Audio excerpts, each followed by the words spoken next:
హిందూ వివాహ వ్యవస్థ విశిష్టతపై గుజరాత్ హైకోర్టు కీలక తీర్పునిచ్చింది. హిందూ సంప్రదాయాల ప్రకారం 7 అడుగులు వంటి శాస్త్రోక్తమైన క్రతువులు, ఆచారాలు నిర్వహించకుండా కేవలం మ్యారేజ్ రిజిస్ట్రేషన్ సర్టిఫికేట్ పొందినంత మాత్రాన ఆ పెళ్లి చెల్లుబాటు కాదని హైకోర్టు స్పష్టం చేసింది. వివాహం అనేది కేవలం పాటలు, డాన్సులు, విందు వినోదాల కోసం జరుపుకునే వేడుక కాదని కోర్టు వ్యాఖ్యానించింది. భౌగోళిక, సాంస్కృతిక వైవిధ్యాలు ఉన్నప్పటికీ ఈ సంప్రదాయ వేడుకలు ఒక వ్యక్తి ఆధ్యాత్మికతను శుద్ధి చేసి పరివర్తన చెందిస్తాయని నమ్ముతారని హైకోర్టు జూన్ 23 నాటి ఉత్తర్వులో పేర్కొంది.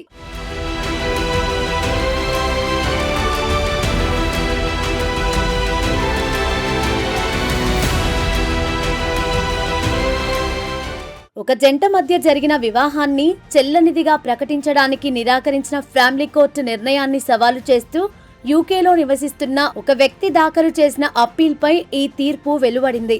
గతేడాది నవంబర్లో ఫ్యామిలీ కోర్టు ఇచ్చిన ఉత్తర్వును రద్దు చేస్తూ జస్టిస్ ఇలేష్ ఓరా, జస్టిస్ ఆర్తి వాత్సానీలతో కూడిన డివిజన్ బెంచ్ సప్తపది వంటి ఆవశ్యకమైన వేడుకలను నిర్వహించడమే హిందూ వివాహానికి పునాది అని తన ఉత్తర్వులో పేర్కొంది.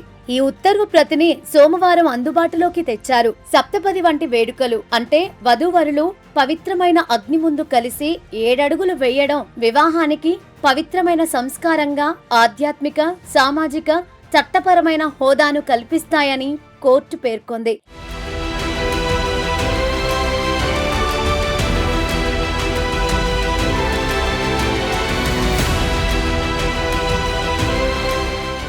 ఇక ఈ కేసు విషయానికి వస్తే యునైటెడ్ కింగ్డమ్ లో నివసిస్తున్న కౌశల్ సోనార్ అనే వ్యక్తికి అహ్మదాబాద్ కు చెందిన ఒక మహిళకు పెళ్లైనట్లు ఒక రిజిస్ట్రేషన్ సర్టిఫికేట్ వెలుగులోకి వచ్చింది.